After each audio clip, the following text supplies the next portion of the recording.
পেয়েছিলাম বুঝছো? কুকুরটার নাম রঙ্গা বঙ্গা বুতু। তারপর বুড়িটা বলছিল আজকে নাজিন বাড়ি যাচ্ছি, তোমরা একটু আমাদের বাড়িটা পাহারা দাও। তা বলছে আচ্ছা দিচ্ছি। তা বলে কুটকুট লাঠি দিয়ে কুটকুট কুটকুট করে যাচ্ছে ওর সমিকটা বুড়ি শিয়াল বলছে হারুম বুড়ি, এবার তো আমি তোমাকে খাবো।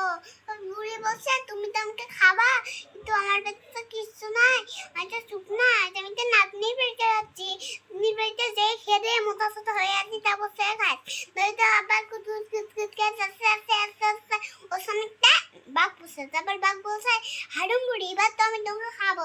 আর বুড়ি বলছে তুমি তো আমাকে খাবা, কিন্তু আমার পেটে তো কিচ্ছু নাই, আমি তো শুকনা, আমি তো নাতিন বাড়িতে যাচ্ছি। নাতিন বাড়িতে যাই খেয়ে দেয় আমার কষ্ট হয়ে আসি, তারপর সে খায়। তারপর এটা করতে সময়টা ভালুক বলছে আলু মুড়ি, এবার তো আমি তোকে খাবো। এবার বুড়ি বলছে তুমি তো আমাকে খাবা, কিন্তু আমার কাছে তো কিছু নাই, আমি তো শুকনা, আমি তো নাতনির বাড়িতে যাচ্ছি। নাতনির বাড়িতে যেয়ে খেয়ে দিয়ে মোটা সোটা হয়ে আসি, তারপর সে খাচ্ছে। তারপর বুড়িটা কুচকুচ কুচকুচ করে যাচ্ছে, সে তারপর নাতনির বাড়িতে গিয়েছে, খেয়ে দিয়ে মোটা সোটা হয়েছে, তার আসতে পারে নাই। তারপর ওর নাতনির লাউয়ের বড় একটা খড় সে বুড়িকে ঢুকায় চিড়ে গুড় মুড়ি দিচ্ছে। তারপর মাছ একটা লাঠি, তারপর বুড়ি বলছে লাউ গুড় বুড়ি গেল অনেক দূর। তারপর ভালুকের কাছে ভালুক ভাবছি তা ফুটবল মারছে একটা লাঠি। তারপর বাঘের কাছে থামছে, বাঘ বলছে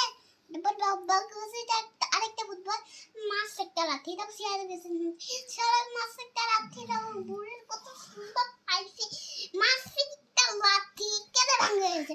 তারপর বলছে বুড়িকে বুড়ি এবার তো আমি তোমাকে খাবো। বুড়ি বলছে তুমি তো আমাকে খাবা, আমি একটা গান বলবো। তারপর বলছে বলো তোর ওই গ্রামের ওইখানে যায় একটা ওই উঁচু পাহাড়টা উঠে উঁচু উইটাতে উঠে গান বেরিয়ে। তারপর বুড়ি বলতেছে রঙ্গা বঙ্গা বুতু। তারপর কুকুর গান শুনতে পেয়েছি তারপর শিয়াল খাই দেয় শেষ করতে। তারপর শিয়ালও আর খাইতে পারে বাঘও খাইতে পারে, ভালুকে খাইতে পারে। তারপর ভালুক বাঘ ওদের বাড়িতে চলে গেছে, আর বুড়িও ওর কুকুরকে নিয়ে বাড়িতে চলে গেছে।